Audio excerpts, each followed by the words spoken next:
What's going on, everybody? This is James Grandmaster Facts Boys, and you're here for another Facts Project review. Today, we are going to be covering Sleep, Issue 7.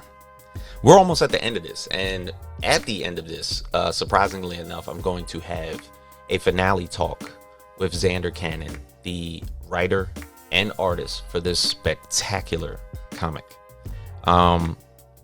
Obviously, if you've been following along, you can see exactly that I've been covering every single issue since the inception of this book. It has been a fantastic, nightmarish, confusing, sometimes disturbing storyline based on a young man by the name of Jonathan who turns into something else when he closes his eyes and slumbers for a time period. But this has only been happening as of recently. This didn't happen to him when he was a kid. It didn't happen to him when he was in his teens. This has only been happening based on, I'm going to say, the past week or so, to where all this destruction and murder and viciousness has pretty much been happening in this small town where he grew up. In issue 7, well, let me pull back a little bit. Issue 6. Obviously, Tabby, his best friend, has been trying to help in some form or fashion. Her friend needed her at this time of just utter confusion for him, because he still is not understanding who he becomes. The people in the town are probably going berserk as to absolutely what is happening. It's turning a lot of his own people against him. One in particular happens to be his friend Hipp, who had just returned to the town after being this very well-known singer. And in returning to the town, he is the son of a police chief that is in the town. But a lot of this centers around religion. And obviously, Jonathan, Hipp, Tabby, they all go to the same church. The same church that I believe in issue 4 that got his pastor killed. But we have to come to understand the fact that Jonathan turned a lot of people into something else as well because of the horror that he was creating. One in particular was the fact that in the midst of Tabby trying to help him and people trying to, of course, shelter themselves in place, because Jonathan was just causing all this terror happening in town. And all the while, people didn't know it was Jonathan. Hipp basically took it upon himself, because he had a relationship with Tabby. A close personal relationship, to where it was getting very close. That because of the destruction that was happening in the town, he saw it as kind of like an end of days type of deal.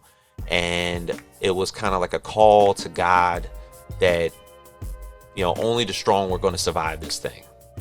And Tabby, understanding that it's Jonathan, probably was trying to reason with Hipp in some sort of fashion, to where Hipp felt compelled to physically abuse her.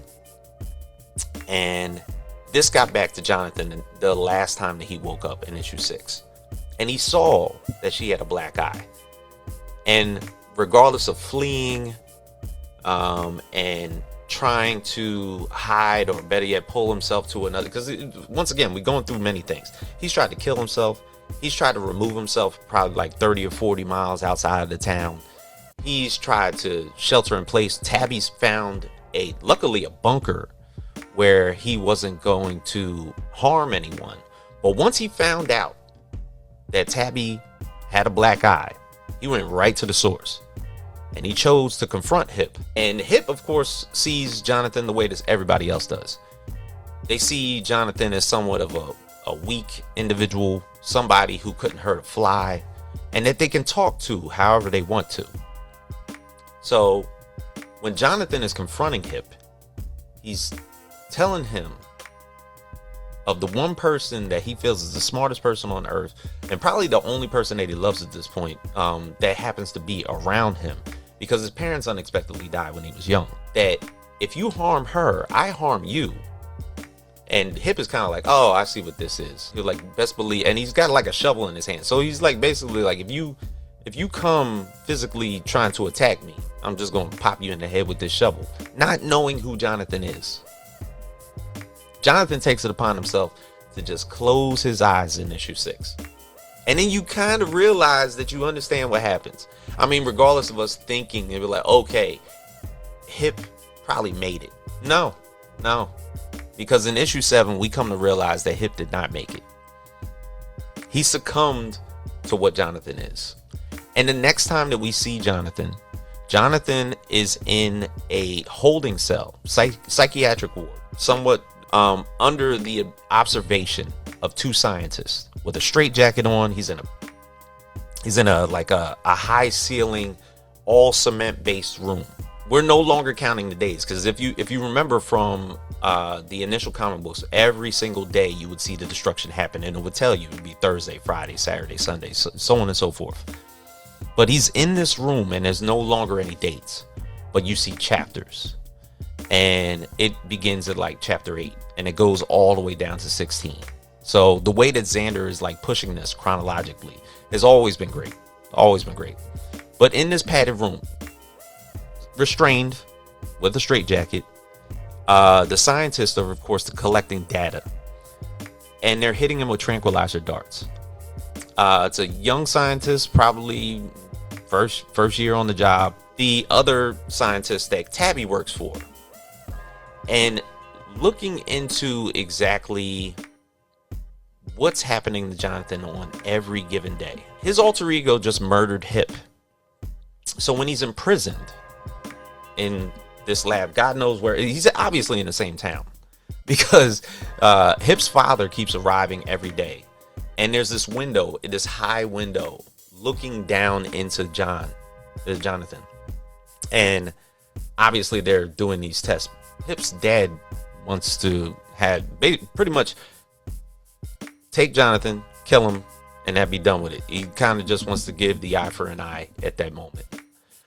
But the scientists aren't done with him. They're looking into exactly what he is. And it even comes to the point where Jonathan himself is asking the question, you're not trying to cure me, and you're not trying to kill me.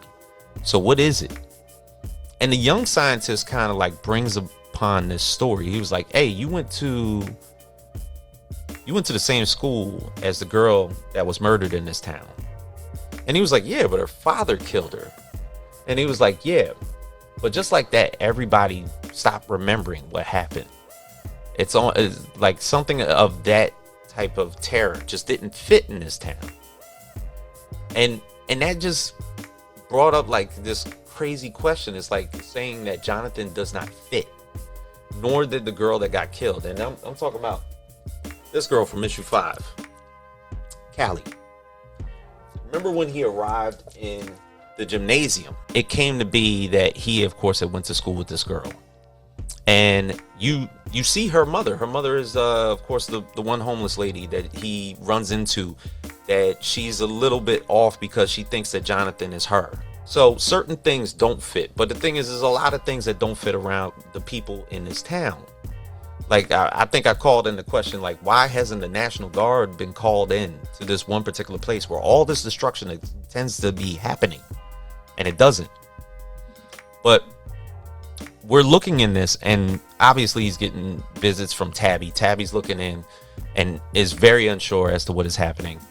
And of course, they're trying to basically like collect the stones, because he's in the cement room, and every crack that he's making, they don't want projectiles happening, because if he tends to throw one of those through the window, breaks the window, he's able to escape. They're trying to understand exactly what it is that is happening. And then there's also the glasses. The glasses have always been a thing that has popped up through every single issue. Obviously, he takes his glasses off when he goes to sleep at night, as anyone would. But with him, they're scanning the room, and they're like, all right, well, let's get the projectile, all the rocks that were basically broken off in the cement room, and try to figure out exactly what's happening. And there was nothing on the scanner outside of that. And then they're saying nothing on the scanner, is just the glasses. So they even take the glasses from the room. A couple of times they put him back on his face and just like let him go on throughout his day. But after a while, they just like, they took the glasses away. They didn't want any projectiles in. They didn't want the glasses in, so on and so forth. Oh, by the way, the doctor that's in this facility is Dr. Phillips. That's who Tabby works for. And all in all, she's been the one that's kind of been figuring out certain sort of things that have been happening within the town that maybe have happened in the past. The reason that she took him to the bunker.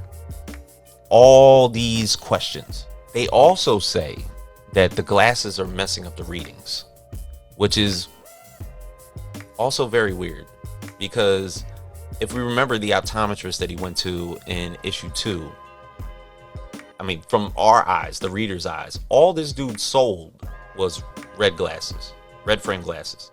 So those have always been the thing. And obviously, when we read all these issues, the one highlighted color outside of the grayscale that was happening in every single issue was the blotches of red. But now, now that he's in this facility, it's just this light hueish blue that you see from time to time. And they all seem to say like that he doesn't fit, and there's just something sticking out. And I'd love to give you the answer as to how it can be pinpointed. And obviously I'm going to be talking to Xander in a couple weeks when the finale's kind of like here, and I would love to find out. But I'm just as drawn back as everybody else is. And note, the one thing that I think sets this out as like a perfect horror mystery is that we never see the Beast. It's been an ongoing thing. He has driven this so well to where that John is the threat, but he never acts like the threat. But then you see the destruction happening. You have to build up the scene to where the terror is just as evident as what you would expect. And it's all given by what's happening in this town. But you can't help but think of the empathy for John when all this is happening. You can't. So he asked this young scientist, have you seen it? And he was like, yeah, I've seen what you become. But he says he doesn't know what he is. Nobody does. It's hard. It's hard. It's like you without your glasses. Our eyes can't quite focus on you. It's like you don't fit. That's how it's phrased. Then like I said, he brings up the girl, Callie. He's like you went to the school with the girl who disappeared, right? Her father killed her, and then he killed himself. Yeah, right. No one talks about her. No one talks about what happened. It doesn't fit, because that stuff doesn't happen here. Just like you. So when you don't fit and you don't belong, you get subjugated, you get tortured, thrown through the ringer, picked on, however you want to describe it. And that's kind of the end of it. To where you now see John without the glasses, and more stages of this just keeps happening. He's in this cell, he's getting tranquilized every single day so that they can observe and collect data. Until it's asked to Dr. Phillips by Jonathan, to where if he could just ask him a question. He's like, you're generating a lot of data and it's useful to us. You also murdered a couple dozen people. So what is it? Just as the doc is, I don't know, probably about to do his countdown and probably leave the room and have a conversation with him, he asked John to stand up. John stands up, but he's been in this room this entire time. Tired, exhausted, God knows what else. They've been feeding him and they've been giving him water, which he's been spitting down the drain. He falls asleep standing up. You see his eyes start to lower in the panels in front of Dr. Phillips. And the next, obviously, he took out Dr. Phillips. He escapes from the facility. And then when he wakes up, Tabby's there. Tabby's just been the one for him. Tabby's been A1. She feels as though, again, that she has a solution for him. Like she just wants to help. So she gives him a pill and he tells her to run. He was like, look, you're the smartest person I know. He keeps continuing to say that. Gives him a pill, tells her to get the hell out of here. And that's the conclusion for issue 7. So when we get to this finale, there's still, regardless of all this, there's still tons of questions. We know who he's killed. We know the destruction of which that he's caused. But we got to know, why doesn't he fit? Why? Can't wait to see issue 8. So thank you guys if you've been able to follow through all of this. But we will, of course, have this conversation with Xander Cannon and hopefully get to the bottom of this. And I would hope, if it ends up open-ended and we don't get an answer to our questions, I'm going to be like, damn. But if we get an answer to our questions in issue 8, it'll be great to see. So thank you guys, and I'll see you next time on the channel.